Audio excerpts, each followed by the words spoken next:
Bismillah. Assalamualaikum warahmatullahi wabarakatuh. Alhamdulillah. Alhamdulillahi nahmaduhu wa nasta'inuhu wa nastaghfiruh wa na'udzu billahi min shururi anfusina wa min sayyiati a'malina. May yahdihillahu fala mudilla lahu wa may yudlil fala hadiya lahu.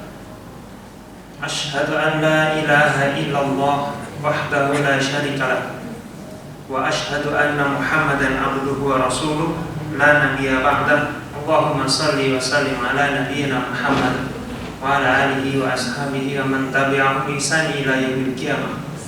Amma ba'd, fa ya ibadallah, usikum wa nafsi bi taqwallah, faqad fazal muttaqun. Ma'asyiral muslimin, jamaah salat Isya, salat tarawih Masjid Khadijah yang insyaallah senantiasa dirahmati oleh Allah Subhanahu wa taala. Marilah kita bersama-sama meningkatkan kualitas iman dan takwa kita kepada Allah dengan melakukan semua yang perintah Allah dan meninggalkan segala yang dilarang Allah, dengan berharap Allah menerima iman dan takwa kita, kemudian kita terapkan dalam kehidupan kita sehari-hari. Salawat serta salam marilah kita haturkan kepada junjungan kita Nabi Muhammad SAW serta keluarganya, para sahabatnya, kemudian para pengikutnya. Semoga kelak kita di yaumil kiamat senantiasa mendapatkan syafaat dari Nabi SAW. Amin.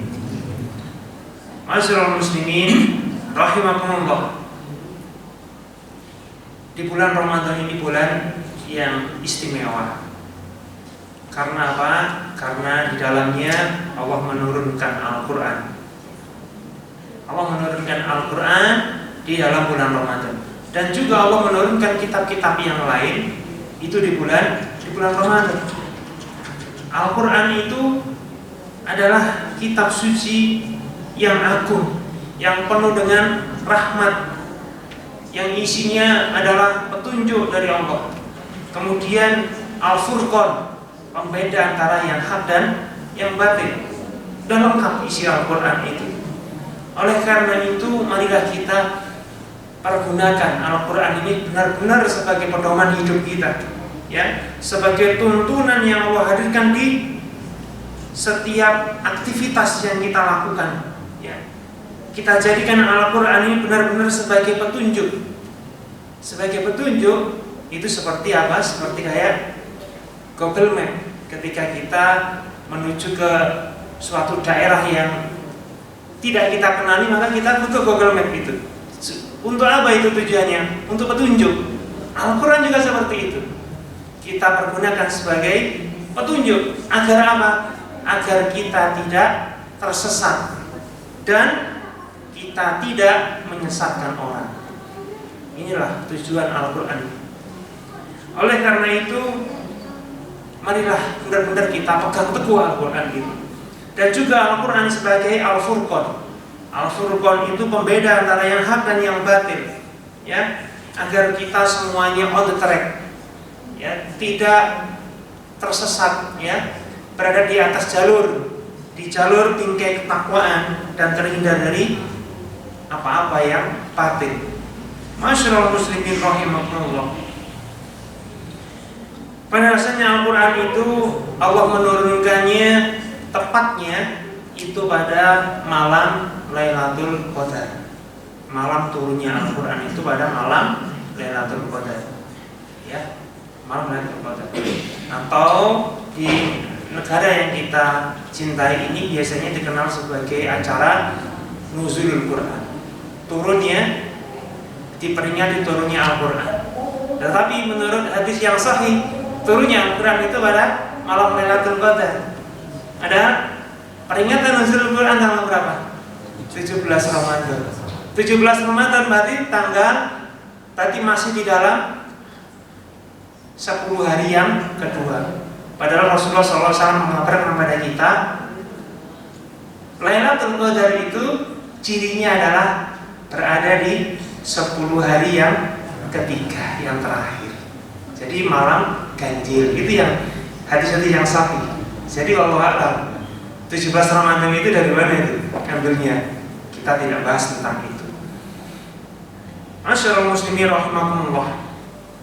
Diperkuat oleh firman Allah Subhanahu wa taala dalam surat Ad-Dukhan ayat 3. Allah berfirman, "Inna anzalnahu fi lailatin mubarakah." Ya. Inna kunna munzirin. Sesungguhnya kami Allah menurunkan Al-Qur'an itu pada malam yang diberkahi. Sebagian ulama mengatakan malam yang diberkahi itu adalah malam Lailatul Qadar. Ya, sesungguhnya kamilah pemberi peringatan kata Allah. Ya. Jadi itulah dasar bahwa Allah menurunkan Al-Qur'an di malam Lailatul Qadar. Kemudian bagaimana turunnya Al-Qur'an itu kepada baginda Rasulullah SAW? Ya. Sebagian pendapat para ulama bahwa Al-Quran itu turun, wahyu itu turun itu dengan dua macam cara. Ya, dua macam cara. Cara yang pertama itu adalah Rasulullah mendengarkan suara lonceng yang keras. Ini cara yang paling berat bagi Rasulullah. Dan bahkan ketika Rasulullah menerima wahyu dengan cara seperti ini, beliau ketakutan. Sampai-sampai beliau pulang itu sambil gemetaran, tidur dan berselimut, minta diselimuti oleh Bunda Khadijah. Seperti itu. Begitu berat ketika wahyu itu turun seperti bunyi lonceng yang keras. Seperti apa yang difirmankan oleh Allah dalam surat Al-Muzammil ayat 5. Allah berfirman, "Inna sanulqi 'alaika qawlan tsaqila." Ya. Sesungguhnya kami menurunkan kepada Muhammad yaitu perkataan yang berat. Jadi wahyu dengan cara yang berat, yaitu dengan bunyi lonceng yang keras. Kemudian cara yang kedua, masyhur kita ketahui bahwa Al-Quran itu turun melalui malaikat Jibril. Yang mana malaikat Jibril berwujud seorang laki-laki. Seorang laki-laki menurunkan kepada beliaunya dengan surat ayat yang pertama turun, yaitu surat Al-Alaq ayat 1-5. Iqra bismi rabbikal ladzi khalaq, khalaqal insana min 'alaq, iqra wa rabbukal akram alladzi 'allama bil qalam, 'allamal insana ma lam ya'lam. Ayat 1-5 inilah yang turun, yang mana malaikat Jibril berwujud sebagai seorang laki-laki, ya, seorang laki-laki. Kemudian turunnya Al-Quran juga. Bagaimana turunnya Al-Quran itu? Apakah Al-Quran itu turun dalam bentuk mushaf langsung 30 juz? Tidak. Al-Quran itu turun bertahap. Ya. Turun yang pertama itu Allah turunkan dari Lauh Mahfuz. Ya, Al-Quran itu utuh.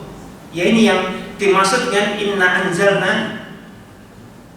fi lailatul qadar. Allah menurunkan Al-Quran pada malam Lailatul Qadar itu, yaitu Allah menurunkan Al-Quran utuh 30 juz itu turunnya kemana? Ke Baitul Izzah, ke langit dunia, ke Baitul Izzah. Kemudian yang kedua bertahap diturunkan melalui malaikat Jibril ke Nabi SAW selama tahun kenabian beliau 23 tahun.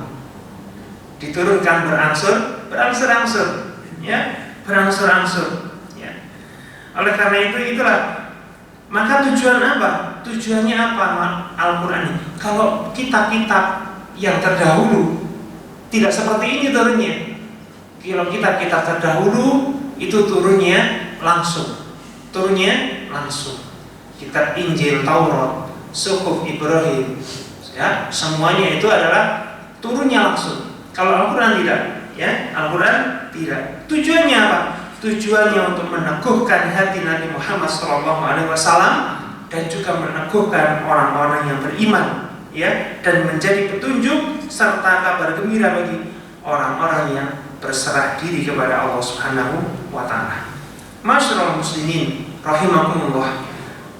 Oleh karena itu maka di bulan suci Ramadan ini marilah kita senantiasa meningkatkan intensitas kita berinteraksi dengan Al-Quran. Kita sudah tidak heran karena apa? Selama bulan Ramadan kita selalu mendengarkan lantunan ayat suci Al-Quran di mana-mana. Ya, di masjid, di surau-surau, musola dan yang lainnya, semua melantunkan ayat suci Al-Quran setiap malam. Inilah adalah kita gembira bahwa hari ini adalah momen yang tidak pernah dilupakan oleh orang umat Islam. Ya. Kita tidak hanya membacanya di bulan Ramadan ini, tapi kita harus mempelajari Al-Quran itu, kemudian mentadaburinya. Ya, bukti contoh ketika kita mentadaburi seperti ini malam sebelum tarawih kita ada tadabbur Al-Quran seperti ini. Ini adalah baik kita lakukan, dan ketika ini kebiasaan seperti ini jangan hilang di bulan Ramadan, tetapi tetap harus kita pertahankan sampai nanti Ramadan telah meninggalkan kita. Ya, kita renungkan isi Al-Quran, kemudian kita amalkan. Ketika ada perintah kita lakukan, ketika ada larangan kita tinggalkan. Ya, oleh karena itu inilah marilah di momen bulan Ramadan ini kita sudah masuk di 10 hari yang ketiga. Sebentar lagi Ramadan akan meninggalkan kita. Sudah tinggal sedikit lagi langkah ini. Alhamdulillah panjenengan semuanya yang hadir di sini ini bukan kebetulan, karena Allah yang memilih panjenengan semuanya.